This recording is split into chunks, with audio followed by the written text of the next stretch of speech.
nous avons fini notre quatrième table ronde et je voudrais accompagner la clôture de notre journée. Je suis heureux, je suis très heureux parce que on a parlé beaucoup d'évolution, on a beaucoup parlé de transition et de transitoire dans un sens positif. En partant d'une situation relativement dégradée et qui s'améliore petit à petit avec l'expérience. Et je pense que c'est le cas de notre organisation hybride, avec le son et l'image, qui, ce matin, laissait peut-être un petit peu à désirer, mais qui, au fur et à mesure de la journée, avec la collaboration et la coopération de tout le monde, a donné quelque chose, certes, avec une marge de progression encore, si on peut en juger par les interventions de Mélanie dans la dernière table ronde, n'empêche que si je fais la comparaison avec la première table ronde ce matin, il y a eu une progression fulgurante dans la journée. Donc, je voudrais le signaler parce que c'est peut-être une allégorie de tout ce qu'on essaie de faire.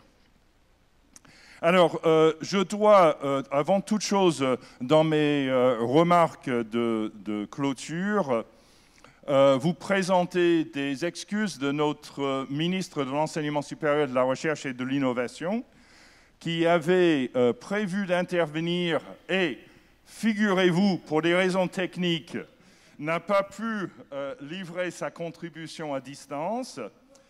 Idem, je voudrais excuser l'absence de notre keynote, Philippe Biouix, qui aussi n'a pas pu intervenir. Ça ne m'empêchera pas tout à l'heure de remercier tous ceux qui ont pu effectivement intervenir, mais il m'a semblé important de présenter à tous ceux qui participent aujourd'hui les excuses pour ces absences. Alors, je voudrais, juste avant de conclure, revenir sur quelques messages que j'ai retenus. J'ai écouté attentivement l'ensemble des différentes interventions de la journée. Et moi, je vois la journée autour de, en quelque sorte, trois mots-clés, des enjeux, des besoins, mais aussi des voies vers des solutions. Et ces voies vers des solutions, et là, à l'instar de ce qu'on a vu dans la dernière table ronde, ne sont pas des choses gravées dans le marbre, définies à l'avance, mais qu'il faut construire ensemble. Si on regarde ce matin, on a parlé du passage d'une situation vis-à-vis de l'économie circulaire, d'une productivité spécifique travail vers une productivité des matériaux, avec la réutilisation, le réemploi et le recyclage, le rôle de la réglementation comme un vecteur et moteur de la réorientation des aspects de coût, de sorte à ce qu'on puisse accompagner des mouvements. On a parlé des besoins en R&D autour des connaissances des matériaux, les techniques, les procédés de séparation, la durabilité des matériaux recyclés, la réglementation sanitaire, et dans quelle mesure la réglementation sanitaire influe sur notre capacité à recycler, la qualification, mais surtout la quantification des externalités, de sorte à ce que tout le monde, et surtout les entreprises, puissent examiner effectivement ce qu'elles font, et l'éco-conception, là où il y a un besoin de R&D extrêmement important. Alors, il y a besoin d'une structuration qui nous permet d'associer différents acteurs industriels et d'entreprises avec d'autres acteurs tels des collectivités dans le développement de la ville. Et on avait entendu parler de l'expérimentation et l'innovation qui concerne non seulement une entreprise seule dans sa propre activité de R&D, mais aussi son interaction avec d'autres dans la réalisation de solutions innovantes qui sont autour des écosystèmes et qui sont construits en amont et pas simplement en réponse à un besoin à un temps T.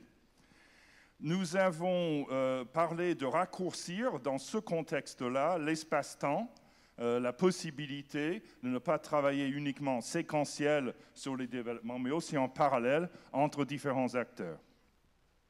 Ensuite, on a parlé de la valorisation des déchets issus du domaine de la construction, et en particulier du bâtiment. La recherche au niveau européen, avec un exemple très intéressant de recyclage complet du pneu, pour en faire non pas simplement, comme ça a également été présenté, comme une matière combustible pour, par exemple, la fabrication de ciment, mais carrément la possibilité de recycler des matières de pneus pour faire de nouveaux pneus de même qualité. Et cette question de la qualité et de la valeur et de la montée en valeur du recyclage est intéressant.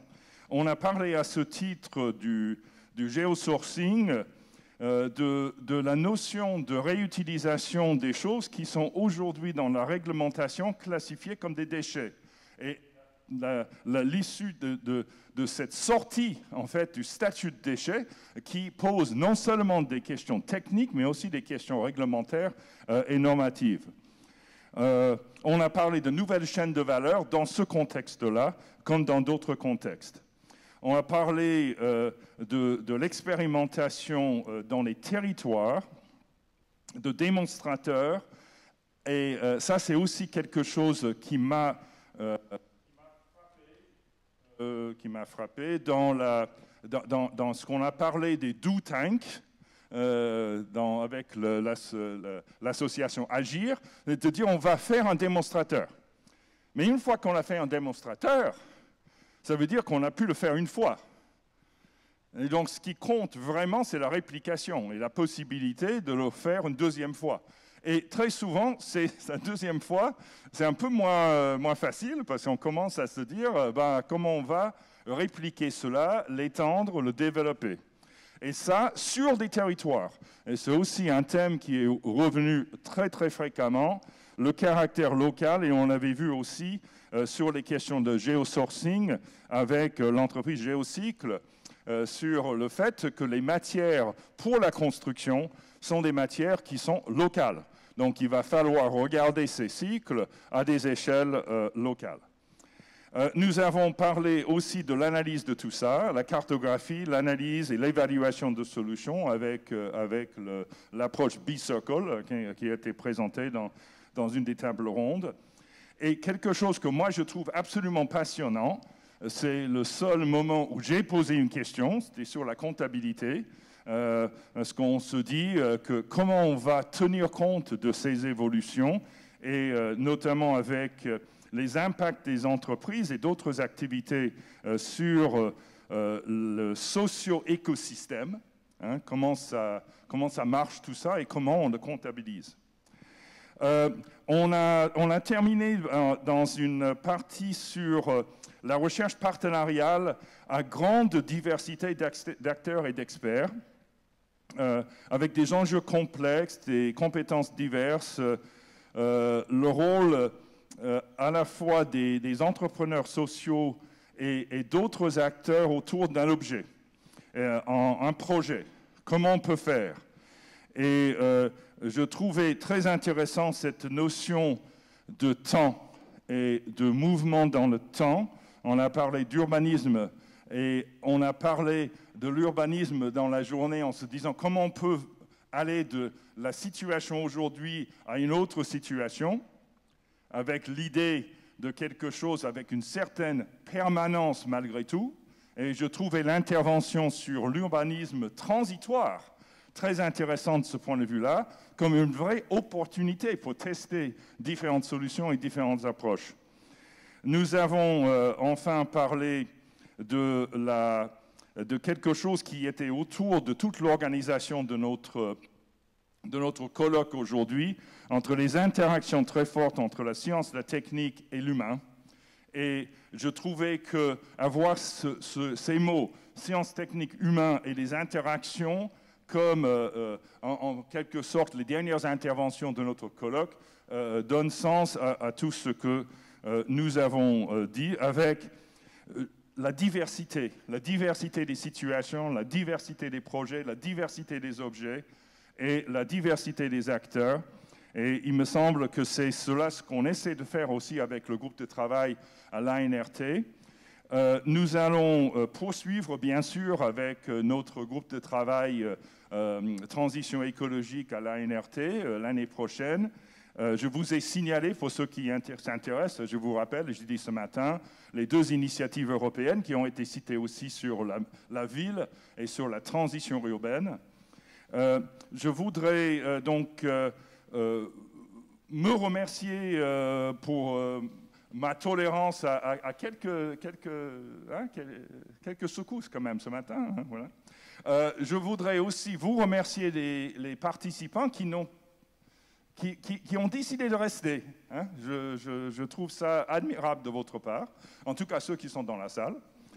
Je voudrais aussi remercier pour leur résistance au stress nos amis de l'INSA Lyon et d'Indura, aussi pour l'accueil et pour leur bonne humeur, malgré des contextes parfois un petit peu stressants et difficiles. Je voudrais remercier de nouveau tous les intervenants et tous les participants au colloque. Et sur ce, vous remercier encore et clore cette journée très, très enrichissante.